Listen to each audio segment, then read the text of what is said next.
Je veux vous parler aujourd'hui de quelque chose de nouveau arrive. Il est facile de rester bloqué dans la vie. Quand nous avons vécu des déceptions, connu des revers, essayé de réaliser un rêve qui n'a pas abouti, nous pouvons nous installer là où nous sommes et penser, c'est aussi bien que ça peut l'être. Mais Dieu a dit dans Ésaïe chapitre 43, verset 19, « Voici, je vais faire une chose nouvelle, elle germe déjà, ne la remarquez-vous pas. » Dieu est sur le point de faire quelque chose de nouveau dans votre vie. Il ne vous a pas créé pour que vous restiez coincé à un seul niveau. Il a préparé de nouvelles opportunités, de nouvelles relations, une nouvelle faveur. Il se peut que vos finances semblent toujours en difficulté, mais préparez-vous, quelque chose de nouveau arrive. Une promotion, une opportunité, des portes vont s'ouvrir que vous n'auriez jamais imaginé voir s'ouvrir. Le rapport médical dit, vous devrez vivre avec cette maladie. Cela dure depuis longtemps. Mais Dieu dit, je fais une chose nouvelle. Je restaure la santé. Je souffle de l'énergie, de la vitalité, de la fraîcheur dans votre corps. Cet enfant s'est égaré depuis des années. Vous avez accepté qu'il ne changera jamais.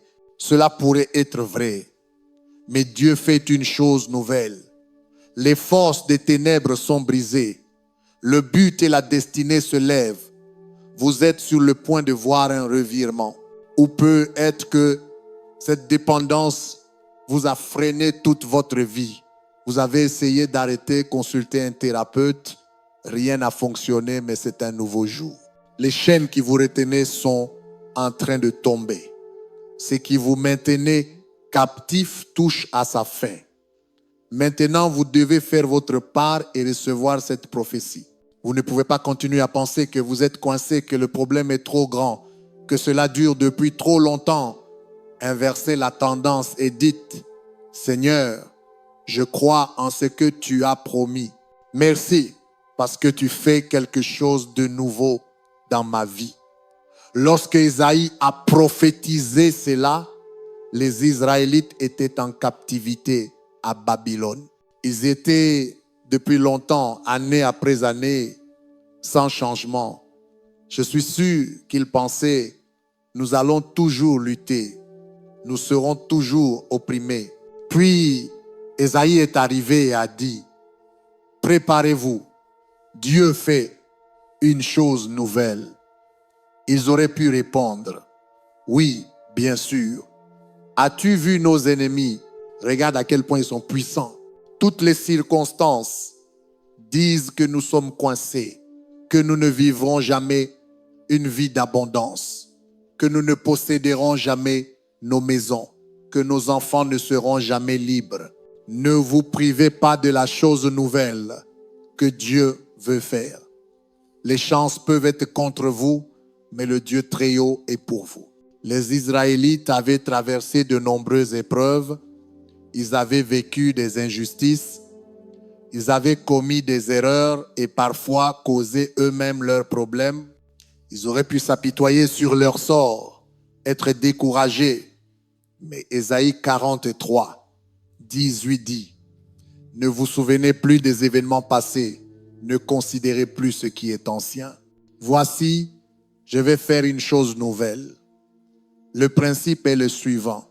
Si vous vivez dans le passé, vous ne verrez pas la nouveauté. Si vous restez concentré sur qui vous a blessé, sur ce qui n'était pas juste, sur pourquoi cet ami est parti, alors vous manquerez votre destinée. Dieu dit, oublie les choses passées. Arrête de ressasser tes erreurs. C'est un nouveau jour.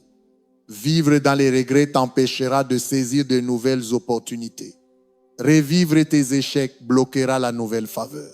Tant que tu regardes en arrière, tu ne verras pas ce qui est devant. Quand vous conduisez chez vous aujourd'hui, il y a un grand pare-brise devant vous et un tout petit rétroviseur. La raison pour laquelle il est si petit, c'est que ce qui est derrière vous n'est pas aussi important que ce qui est devant vous. Ce qui compte, c'est où vous allez, pas où vous avez été. Y a-t-il quelque chose que vous devez oublier pour pouvoir voir la nouveauté?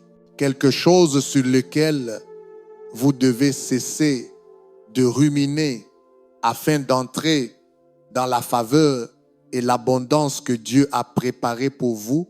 Quand quelqu'un vous fait du mal, vous traite injustement, si vous continuez à y penser, alors vous lui permettez de continuer à vous blesser. Ne lui donnez pas ce pouvoir. Vous devez lâcher prise. Confiez cela à Dieu. Il a vu ce qu'ils vous ont fait. Il a vu vos larmes, votre chagrin. Il a de la beauté pour vos cendres. Mais voici la clé. Vous devez d'abord lui remettre les cendres. Pour pouvoir recevoir la beauté, c'est un échange. Dieu dit, donne-moi tes cendres. Cesse de t'attarder sur les blessures. Pardonne-leur. Avance dans ta vie et je te donnerai la beauté. Je ferai quelque chose de si grand, si gratifiant que tu ne penseras même plus à ce que tu as perdu.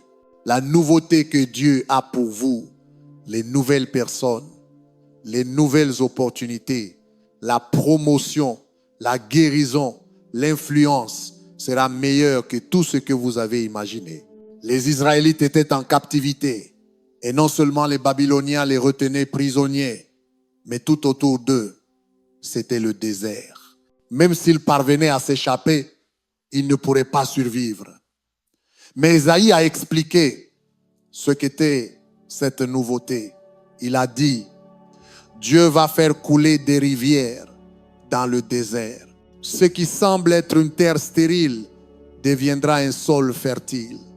Dieu disait, cette chose nouvelle que je suis sur le point de faire, elle ne sera pas naturelle, elle sera surnaturelle. C'est pourquoi vous ne pouvez pas la comprendre, elle ne sera pas logique. Ce que Dieu est sur le point de faire sera inhabituel, peu commun, hors du commun. Vous allez voir des rivières là où il ne devrait y avoir que des lieux arides. L'Écriture dit, Psaume chapitre 37, verset 19, même en temps de famine, les justes auront plus qu'assez. En période de famine, on s'attend à peine à survivre, mais Dieu fait des choses qui défient les probabilités. Ne limitez pas cette chose nouvelle à ce que vous pensez possible.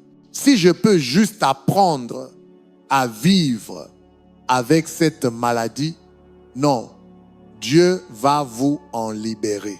Si je peux simplement payer mes factures, Gabriel Lumière, je serai heureux. Dieu va vous conduire dans l'abondance. Si seulement mon enfant pouvait rester loin des ennuis, cet enfant va accomplir de grandes choses. Vous ne voyez peu. Être pas comment cela pourrait arriver, ce n'est pas grave. Ce n'est pas à vous de le réaliser. C'est à Dieu. C'est lui qui fait couler des rivières dans le désert, qui ouvre la mer Rouge, qui guérit les lépreux, qui multiplie les pains pour nourrir des milliers de personnes. Une femme m'a raconté que l'un de ses proches était décédé et lui avait laissé un petit héritage. Elle a décidé d'investir dans l'immobilier, a acheté une maison avec l'intention de la louer. Le premier couple venu semblait parfait. Il travaillait pour une organisation à but non lucratif qui aidait les enfants. Elle s'est dit, ce couple est idéal. Elle n'a pas fait toutes les vérifications nécessaires. Il s'est avéré qu'ils étaient malhonnêtes. 3 mois après la signature du bail, ils ont cessé de payer le loyer sans la prévenir. Tout était configuré pour que les paiements soient versés à la banque. Alors elle pensait que tout allait bien, mais ils l'ont empêché de recevoir les avis. Les années ont passé et finalement, la maison a été saisie. Elle a tout perdu. Elle aurait pu devenir amère en colère, cherché à se venger, mais elle a dit, je n'en ai pas fait une affaire. Cela demande de la maturité. Il est facile d'en faire une montagne lorsqu'on est blessé, trahi. Pourquoi cela m'est-il arrivé? Je vais me venger. Mais vous devez oublier les choses anciennes. Ne vous attardez pas sur le passé.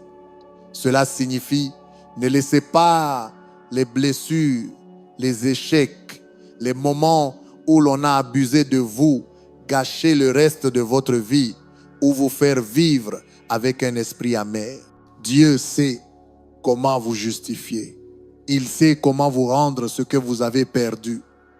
Année après année, cette femme a continué à donner le meilleur d'elle-même.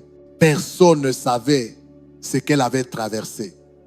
Elle ne se plaignait pas, ne se montrait pas découragée. Elle avait un chant de louange. Dieu voit quand vous êtes dans le désert. Il vous observe pendant les nuits solitaires, lors des trahisons. Vous aviez envie d'abandonner, mais vous avez tenu bon. Vous auriez pu garder de la rancune, mais vous avez pardonné. Vous avez continué à avancer. Ce n'était pas facile. Vous étiez blessé. La douleur était réelle, mais vous ne vous êtes pas laissé arrêter. 6 ans plus tard, cette femme a reçu un chèque par la poste, de manière totalement inattendue, venant de la banque. 125 $. Ils lui ont dit, nous avons vendu la propriété et cet argent vous revient. Elle ne l'avait même pas acheté à ce prix-là.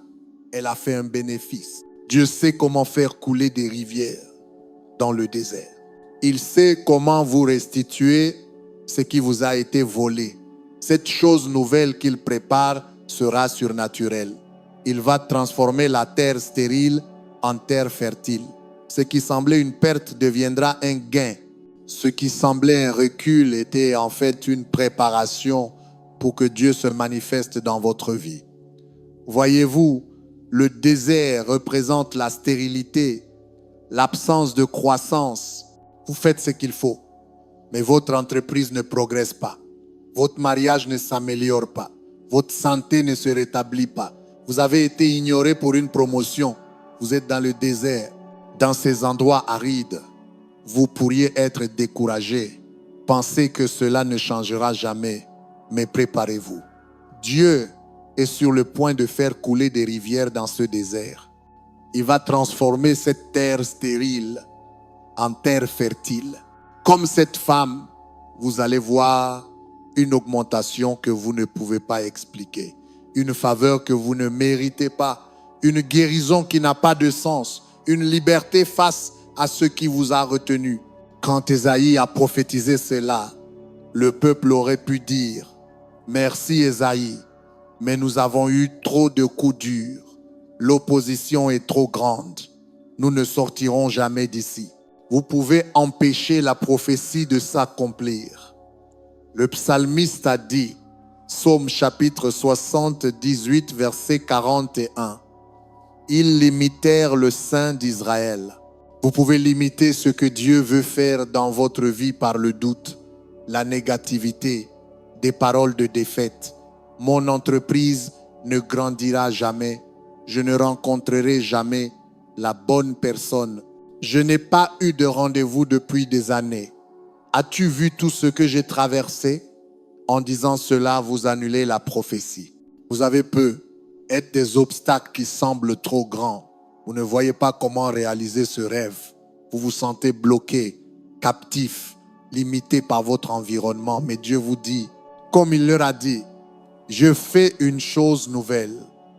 Je fais couler des rivières dans ce désert. Je transforme les lieux arides en terre fertile. Alors, mettez-vous d'accord avec Dieu. Oui, Seigneur, c'est pour moi aujourd'hui. Je le reçois dans mon esprit. Je me prépare à quelque chose de nouveau. Seigneur, émerveille-moi par ta bonté. Transforme ces problèmes. Manifeste ta gloire dans ma vie. C'est significatif que cette promesse soit formulée au présent. Dieu n'a pas dit, je vais bientôt faire une chose nouvelle. Un jour, Je vais agir dans ta vie. Un jour futur, tu verras ma bonté. Non, Dieu a dit, je fais une chose nouvelle. Cela a déjà commencé. Ce que Dieu a prévu pour vous est déjà en mouvement. Cette nouveauté est déjà en cours. L'Écriture dit, elle germe déjà. Le terme germer est utilisé lorsqu'une graine est plantée dans le sol. On ne voit rien se passer, mais la graine s'est ouverte. Elle commence à pousser, même si cela ne devient pas visible tout de suite. Il y a des promotions, des guérisons, des percées, des connexions divines qui ont déjà germé. Elles sont déjà en route. Ce n'est pas parce que vous ne voyez rien que rien ne se passe. C'est là que votre foi doit intervenir. Il faut cultiver une attente. Ne regardez plus en arrière. Cette pandémie est tellement difficile. J'ai mal au dos. Cette entreprise m'a trahi. Je suis dans le désert, Gabriel Lumière. Voilà pourquoi je suis découragé. Tant que vous regardez en arrière, vous allez manquer la chose nouvelle. Préparez votre esprit. Par la foi, je vois la guérison qui arrive. Je vois la promotion en chemin. Je vois mon enfant se transformer. Je me vois libre de cette dépendance. Maintenant, elle ne germe pas un jour, pas dans un avenir vague aujourd'hui. Dieu fait une chose nouvelle. Aujourd'hui, Dieu fait couler des rivières dans votre désert. Aujourd'hui, Dieu transforme vos lieux arides en terre abondante. Si vous restez dans la foi, vous allez voir cette chose nouvelle. Comme Dieu l'a fait pour les Israélites, il va vous sortir de la captivité. Il va vous libérer des limitations et des influences négatives qui se sont transmises dans votre lignée familiale. Dans cette nouveauté, Dieu va briser les malédictions générationnelles, les addictions, la pauvreté, la dépression. Elles ne pourront plus vous retenir. Il va bientôt y avoir des ruisseaux dans ce désert. Cette terre stérile est sur le point de devenir une terre fertile, une terre abondante. Vos rêves vont se réaliser. Et il va vous projeter là où personne dans votre famille n'a jamais été. J'ai parlé à une femme, mère célibataire, qui vivait à Compton, en Californie. Il y a beaucoup de gens formidables à Compton. Mais bien sûr, l'endroit est connu pour être difficile avec des gangs et de la drogue. Son mari était en prison fédérale et elle était institutrice. Pendant 13 ans, elle a élevé seule son fils. Il y avait de nombreuses influences négatives, des tentations pour lui de s'égarer. Mais c'était une mère qui priait. Même si elle était dans un endroit aride, elle savait que Dieu pouvait faire couler des ruisseaux dans le désert. Cela semblait impossible, comme si leur environnement les tenait captifs, qu'ils étaient victimes de leurs circonstances. Son fils aurait pu devenir une statistique de plus. Un autre enfant en difficulté perdu, accro à la drogue. Mais elle a cru que Dieu faisait une chose nouvelle, qu'il agissait dans les coulisses. Elle ne regardait pas en arrière. Cette pandémie est trop dure. Mon dos me fait mal. Cette entreprise m'a trahi. Je suis dans le désert, Gabriel Lumière. C'est pour ça que je suis découragé. Tant que vous restez tourné vers le passé, vous allez manquer la chose nouvelle. Vous devez préparer vos pensées. Par la foi, je vois la guérison arriver. Je vois la promotion approcher. Je vois mon enfant revenir à lui. Je me vois libre de cette addiction. Maintenant, cela germe. Pas un jour lointain. Pas dans un futur vague aujourd'hui. Dieu fait une chose nouvelle. Aujourd'hui, Dieu fait couler des rivières dans votre désert. Aujourd'hui, Dieu transforme vos endroits secs en lieux d'abondance. Si vous restez dans la foi, vous allez voir cette chose nouvelle, comme il l'a fait pour les Israélites. Il va vous sortir de la captivité. Il va vous libérer des limitations et des fardeaux transmis par votre famille. dans cette chose nouvelle. Dieu va briser les malédictions générationnelles. Les addictions, la pauvreté, la dépression, elles ne vous retiendront plus. Des ruisseaux vont surgir dans ce désert. Cette terre stérile va devenir terre fertile, terre d'abondance. Vos rêves vont s'accomplir. Dieu va vous catapulter à un niveau que personne dans votre famille n'a encore atteint. J'ai parlé à une femme, mère célibataire vivant à Compton, en Californie. Elle élevait son fils seul depuis 13 ans. Il y avait autour d'eux beaucoup d'influences négatives, des occasions pour lui de dévier, mais elle était une mère de prière. Même dans un lieu sec, elle croyait que Dieu pouvait faire couler des ruisseaux dans le désert. Tout semblait indiquer qu'ils étaient prisonniers de leur environnement, victimes de leurs circonstances. Son fils aurait pu devenir une statistique de plus un autre jeune en difficulté, égaré, sur la mauvaise pente. Mais elle croyait que Dieu faisait une chose nouvelle, qu'il œuvrait dans les coulisses. Dieu vous dit la même chose. Là où tu es n'est pas ta destinée. Vous n'avez pas atteint vos limites, vous n'avez pas encore vu vos plus beaux jours. Cette chose nouvelle que Dieu prépare sera au-delà de tout ce que vous avez connu. L'Écriture dit, ne le percevez-vous pas? Cela veut dire que Dieu peut déjà être en train d'agir sans qu'on en voie encore les signes. Gabriel Lumière, je ne vois rien de nouveau dans ma vie, je lutte toujours, je suis toujours seul, je suis toujours malade, j'ai toujours ce problème au travail. Oui, mais ce que vous ne voyez pas, c'est que la chose nouvelle a déjà commencé, elle est déjà en mouvement. Cette mère aurait pu penser, rien ne se passe depuis des années. Quand son fils avait 13 ans, elle n'avait pas les moyens de lui payer des études. À 14 ans, toujours rien. À 15 ans, aucune amélioration. Elle vivait dans le désert, sans aucun signe de rivière, aucun indice que les choses allaient changer. Mais ce n'est pas parce que vous ne voyez rien que rien ne se prépare. Au moment choisi, cela va apparaître. Vous pourriez voir cette chose nouvelle dès demain. Vous pourriez voir votre percée cette semaine, recevoir cette bourse ce mois-ci, voir votre guérison, votre promotion, votre abondance cette année. Quand Dieu dit qu'il va faire une chose nouvelle, cela signifie que ce ne sera pas comme l'ancienne, ce sera différent. La nouveauté ne sera peu. Être pas ce que vous attendiez, elle ne se produira peu. Être pas de la façon dont vous l'aviez imaginé. Les Israélites auraient pu penser, Dieu détruit juste les Babyloniens et laisse-nous vivre ici. Ils n'auraient jamais pensé que Dieu les emmènerait dans le désert. Comment auraient-ils pu survivre là-bas? Mais Dieu allait le faire autrement. Il allait faire couler des ruisseaux dans le désert. Restez ouverts à la manière dont Dieu veut agir. Ne l'enfermez pas dans une seule possibilité. La façon dont nous voulons que les choses se fassent est souvent inférieure à ce que Dieu a en tête. Ce qu'il prépare est bien plus grand, bien meilleur. Faites-lui confiance pour le faire à sa manière. Il y a quelque temps, j'étais dans une autre ville, au volant d'une voiture de location.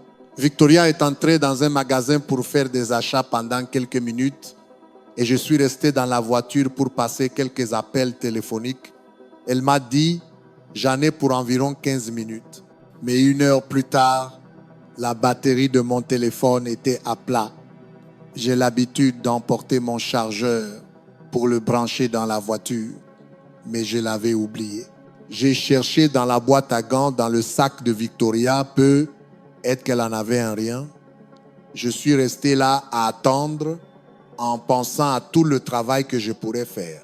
À un moment donné, j'ai baissé les yeux vers le levier de vitesse et j'ai vu un petit tapis en caoutchouc à peu près de la taille d'un téléphone. Je me suis dit, tiens, c'est curieux. J'y ai posé mon téléphone et tout à coup, j'ai entendu un bourdonnement. Mon téléphone commençait à se charger. J'avais un chargeur sous les yeux tout ce temps. Mais ce n'était pas ce à quoi j'étais habitué. Je m'attendais à un câble à brancher. Laissez-moi vous dire ceci. Certaines des nouvelles choses que Dieu va faire dans votre vie ne ressembleront pas à ce que vous attendiez. Il va agir autrement avec des personnes différentes, dans des circonstances différentes. Se pourrait-il que Dieu soit en train de faire une chose nouvelle maintenant et que vous ne l'aperceviez pas? Il ouvre une porte, mais vous ne voulez pas la franchir parce que ce n'est pas ce que vous aviez imaginé. Il met des personnes divinement placées sur votre route, mais elles ne correspondent pas à vos attentes. Ne restez pas figés dans vos plans. La chose nouvelle peut ne pas ressembler à ce que vous aviez en tête. Quelques années après mes débuts dans le ministère, l'Église a commencé à grandir. Je pensais que nous allions construire un nouvel auditorium, comme je l'avais vu faire toute ma vie avec mon père. Il avait bâti sanctuaire après sanctuaire. Nous avons trouvé un terrain juste à côté de l'autoroute, près de notre ancien site. Cela me semblait parfait. Mais quand nous sommes allés finaliser l'achat, le propriétaire l'a vendu à quelqu'un d'autre. Il n'a pas tenu parole. J'étais déçu. Je savais que ce terrain était censé être à nous. Nous avons trouvé un autre terrain de 100 acres pas très loin. La même chose est arrivée. Je ne comprenais pas pourquoi toutes ces portes se fermaient. Il n'y avait plus de grands terrains disponibles près de l'ancien site. Mon père avait toujours dit qu'il ne déménagerait jamais l'église. Mon esprit n'était pas ouvert à la chose nouvelle que Dieu préparait. Environ 6 mois plus tard, le Compact Center s'est libéré. Jamais je n'aurais imaginé que nous pourrions avoir ce bâtiment-là. C'était tellement plus grand et meilleur que tout ce que j'aurais pu imaginer. Cela a été un combat de 3 ans. Mais nous avons vu la main de Dieu faire couler des rivières dans le désert, écarter les géants sur notre chemin et mettre sur notre route les bonnes personnes pour nous aider. Nous avions un consultant très influent qui connaissait tous les rouages de la ville. Il n'avait jamais mis les pieds dans une église, ne croyait pas en Dieu ni en la foi. Il faisait la fête, avait un langage vulgaire, insultait les gens. Mais il a dit, Gabriel Lumière, je t'aime bien, je vais t'aider à obtenir ce bâtiment. Dieu a déjà préparé les personnes dont vous aurez besoin pour cette chose nouvelle. Restez ouverts. Cela ne se passera peu. Être pas comme vous l'attendez. Mais laissez-moi vous encourager. La manière de Dieu sera meilleure, plus grande, plus gratifiante, plus épanouissante. Ne limitez pas ce que Dieu veut faire demain à ce que vous avez vu hier. Dieu a dit dans Ésaïe chapitre 43, versets 15 à 19, « Je suis celui qui a ouvert un chemin dans les eaux, qui a tracé un sentier à travers la mer. J'ai appelé les puissantes armées de Pharaon et je les ai englouties dans les flots. Mais oubliez tout cela, car ce que je vais faire maintenant est sans commune mesure. Je vais faire une chose toute nouvelle. Cette chose toute nouvelle que Dieu va accomplir ne ressemblera à rien de ce que vous avez vu auparavant. Nous pouvons tous regarder en arrière et voir où Dieu a ouvert une mer rouge dans nos vies, où il a ouvert une porte qui ne devait pas s'ouvrir, où il nous a placés au bon endroit, au bon moment. Peut-être avez-vous eu le bon emploi, rencontré la bonne personne. Votre santé s'est rétablie alors que tout semblait perdu. Nous en sommes reconnaissants. Nous savons que c'était la main de Dieu. Mais Dieu vous dit aujourd'hui, tu n'as encore rien vu. Oubliez tout cela et préparez-vous à quelque chose d'extraordinaire, quelque chose que vous n'avez encore jamais vu, quelque chose qui vous propulsera à un nouveau niveau. Lorsque vous verrez cette chose nouvelle, vous resterez émerveillé en disant « Waouh, regardez ce que le Seigneur a fait ».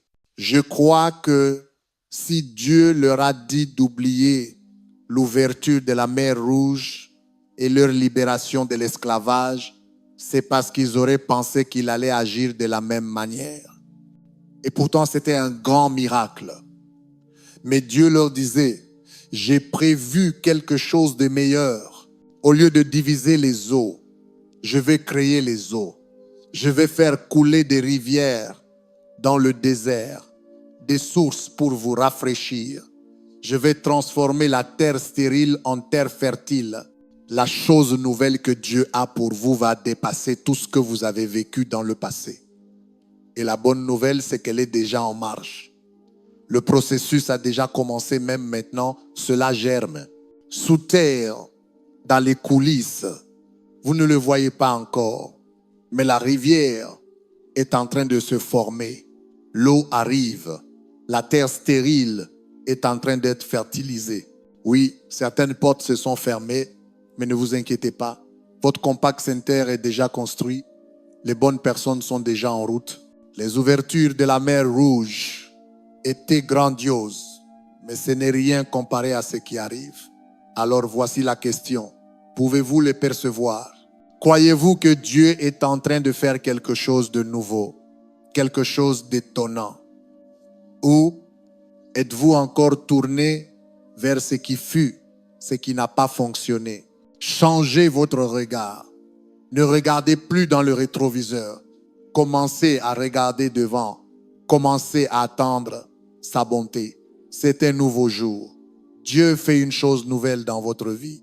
Si vous recevez cette prophétie d'Ésaïe, je crois et je déclare que vous êtes sur le point de voir une faveur inhabituelle, une augmentation inattendue des rivières dans votre désert, de l'eau jaillir dans vos lieux secs. Comme les Israélites, vous allez être libérés de la captivité, du manque, des addictions, des maladies. Vous allez vous élever plus haut, surmonter les obstacles et devenir tout ce pourquoi vous avez été créés au nom de Jésus. Et si vous le recevez, pouvez-vous dire Amen aujourd'hui.